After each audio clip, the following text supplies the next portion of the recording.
સાપ કરડે તો સીધા ભૂવા પાસે જાઓ, તે જાદુ મંતર કરીને ઝેર ઉતારી દેશે.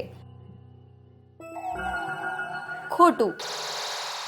સાપ કરડે તો બ્લેડ અથવા ચાકુથી જ્યાં સાપ કરડ્યો હોય ત્યાંથી લોહી વહેવા દો. લોહી સાથે ઝેર પણ નીકળી જશે. તે પણ ખોટું. અથવા તો ડંખવાળી જગ્યાએથી ઝેર ચૂસી લો, તેના પર દોરી બાંધી દો. તે પણ એકદમ ખોટું. આપણા દેશમાં સર્પદંશને લઈને ઘણી બધી મનઘડત વાતો પ્રચલિત છે અને બની શકે કે તમે પણ આવું કંઈક સાંભળ્યું હશે. આવા જ પ્રકારની ગેરસમજણને કારણે આપણા દેશમાં દર વર્ષે 50,000થી પણ વધારે લોકો ઝેરીલા સાપ કરડવાથી પોતાનો જીવ ગુમાવે છે. તો આજે આપણે સારી રીતે જાણી લઈએ કે સાપ કરડવાથી પોતાને કેવી રીતે બચાવીએ અને જો તે કરડે છે તો શું કરીએ. સર્પદંશ, બચાવ અને ઉપચાર. Snake bite, safety and treatment. આપણા દેશમાં આપણી આજુબાજુમાં સાપ પણ વસે છે અને કેટલીક વખત સાપ આપણને કરડી પણ જાય છે. એ તો આપણે અગાઉથી જાણી જ ગયા છીએ કે મોટા ભાગના સાપ ઝેરીલા નથી, પરંતુ કેટલાક સાપનું ઝેર એટલું બધું શક્તિશાળી હોય છે કે તે આપણો જીવ પણ લઈ શકે છે. કયા સાપ ઝેરીલા છે તે જાણવા માટે વિડીયો જુઓ. સાપ મોટા 4.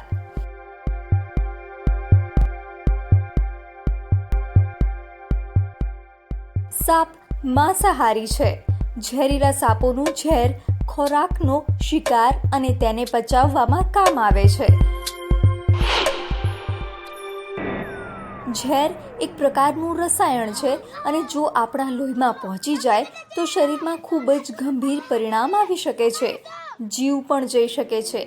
આ એક મેડિકલ ઇમરજન્સી છે, એક ગંભીર આપાતકાલીન સ્થિતિ.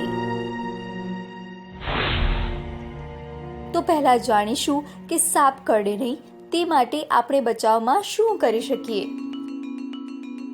સૌથી જરૂરી, પોતાના ઘરોમાં સાપ આવી જ ન શકે એની કાળજી લો. તેમનો ખોરાક આપણા ઘરમાં હશે તો તે કેમ ન આવે.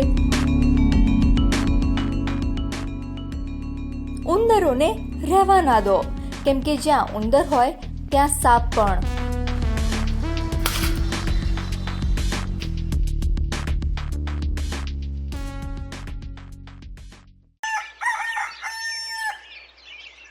ઘર અને તેની આજુબાજુની જગ્યાઓને સાફ રાખો. લાકડાઓનો, પથ્થરનો ઢગલો, લાકડાની અને અન્ય તિરાડો અને અંધારા ખૂણામાં સાપ સંતાવવાનું પસંદ કરે છે. તેઓ પોતાના શરીરનું તાપમાન જાતે નિયંત્રિત કરી શકતા નથી, તેથી ગરમીની ઋતુમાં ઠંડકની શોધમાં ખૂણામાં સંતાવવું તેનો સ્વભાવ છે.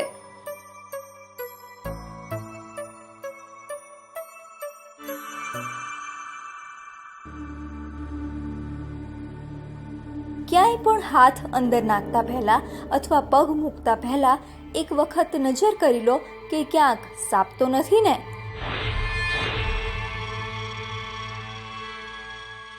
વૃક્ષો, ઝાડીઓ, ઘાસ અથવા ખૂણામાં સંતાયેલ સાપ ત્યારે જ કરડે છે કે જ્યારે ભૂલથી આપણો પગ તેમની ઉપર પડે છે અથવા હાથ અડી જાય છે.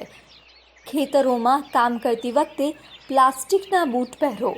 અંધારી જગ્યાએ કામ કરતી વખતે અથવા ચાલતી વખતે ખાસ ધ્યાન રાખવું. જાણવા મળેલ છે કે સાપ મોટા ભાગે અંધારામાં કરડે છે. રાતના સમયે ટોર્ચ લઈને ચાલવું. રસ્તાની આજુબાજુમાં પાંદડાઓ, માટી અને વૃક્ષોમાં સાપ હોઈ શકે છે. તમે ખુલ્લા રસ્તા પર એટલે કે ખુલ્લી જગ્યા પર ચાલો. જો ચંપલના બદલે બૂટ પહેરેલા હોય તો વધારે સારું રહેશે. જો તમે જમીન પર સૂવો છો તો ઝેરીલો કાળોતરો સાપ કરડવાની શક્યતા વધી જાય છે. તેનાથી બચવાનો સરળ ઉપાય છે મચ્છરદાનીનો ઉપયોગ કરવો. તેને ચારે બાજુથી સારી રીતે દબાવીને રાખો. જમીનની સરખામણીએ ખાટલા પર સૂવું વધારે સુરક્ષિત છે. કોઈ પણ સાપની સાથે દુર્વ્યવહાર કરવો નહીં. તેમનાથી દૂર રહેવું એ જ સમજદારી છે. જો સાપ કરડી જાય તો આપણે શું કરવું જોઈએ અને શું ન કરવું જોઈએ તેના વિશે જાણવું એ પણ સમજદારી છે. આ માહિતી ખૂબ જ ધ્યાનથી જુઓ અને હંમેશા યાદ રાખો. ખબર નહીં આ માહિતીથી કોઈનો જીવ બચાવી શકાય. જો સાપ કોઈને કરડી લે તો ગભરાઈ જવું નહીં. પોતે પણ શાંત રહો અને પીડિતને પણ શાંત રાખો. આ સમય સમજદારી અને હિંમતથી કામ લેવાનો છે, કારણ કે આ એક આકસ્મિક સ્થિતિ છે અને સમય ખૂબ જ કિંમતી છે.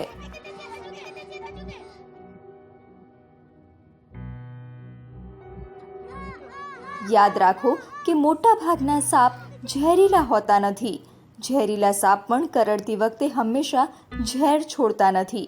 આવા પ્રકારના બિનઝેરી ડંખને ડ્રાય બાઇટ કહેવાય છે, જે જીવલેણ નથી, પરંતુ એ નિર્ણય ડૉક્ટર પર છોડી દો.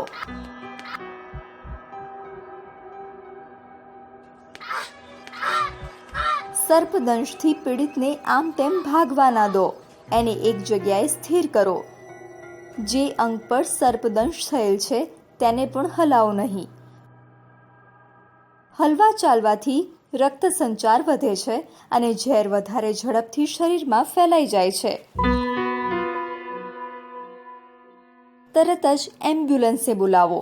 એમ્બ્યુલન્સ અને ડૉક્ટરની મદદ માટે 108 અથવા 102 નંબર લગાવો. આ બંને ટોલ ફ્રી નંબર છે, જેના પર કોઈપણ પ્રકારની આકસ્મિક પરિસ્થિતિમાં મદદ માંગી શકાય છે.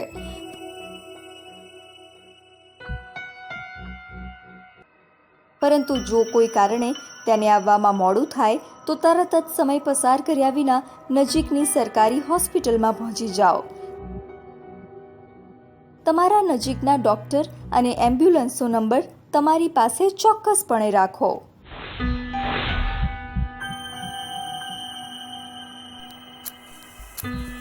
સાપ કરડવાથી અત્યારે પણ આપણા દેશમાં ભૂવા અને ભગતની પાસે જવાનો રિવાજ છે, જે જીવલેણ બની શકે છે.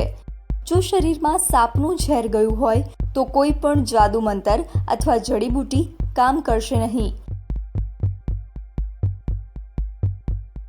આ બધું જ નકામું છે, કારણ કે સાપના ઝેરનો એકમાત્ર ઉપાય તેના જ ઝેરમાંથી બનેલી એક વિશેષ દવા એટલે એન્ટીવેનમ છે, જે માત્ર ડૉક્ટરોની પાસે અને સરકારી હોસ્પિટલોમાં જ મળે છે. વેનમનો અર્થ ઝેર અને એન્ટીનો અર્થ વિરોધી. યાદ રાખો, સાપનું ઝેર કાઢવું એ એક જોખમ ભરેલું કામ છે, જે માત્ર પ્રશિક્ષિત વ્યક્તિ જ કરી શકે છે. તેના વિશે ફરી ક્યારેક વાત.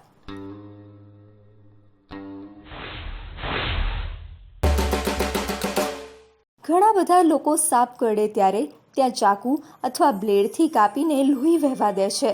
તેમને ખોટો વિશ્વાસ છે કે આવું કરવાથી શરીરમાંથી ઝેર નીકળી જશે. આ એકદમ ખોટું છે. શરીરની નાની રક્તવાહિનીઓ કપાઈ જવાથી જીવ પણ જઈ શકે છે અને ઝેર વધારે ફેલાઈ શકે છે. કેટલાક લોકો વિચારે છે કે ચૂસીને ઝેર કાઢી શકાય છે. તે એકદમ બેકાર અને ખોટી વાત છે. ઘાની ઉપર કસીને બાંધવાનું પણ ચલણ છે. એવું ન કરવું જોઈએ. કેટલીક વખત બાંધવાથી લોહીનું ભ્રમણ બંધ થઈ જવાને કારણે હાથ અથવા પગ કાપવા પણ પડે છે. યાદ રાખો, દેશમાં દર વર્ષે 50,000 લોકો એટલા માટે સાપ કરડવાથી મરી જાય છે કારણ કે તેમને યોગ્ય સમયે સાચો ઈલાજ નથી મળતો. સાપના ઝેરનો ઈલાજ ઉપલબ્ધ છે.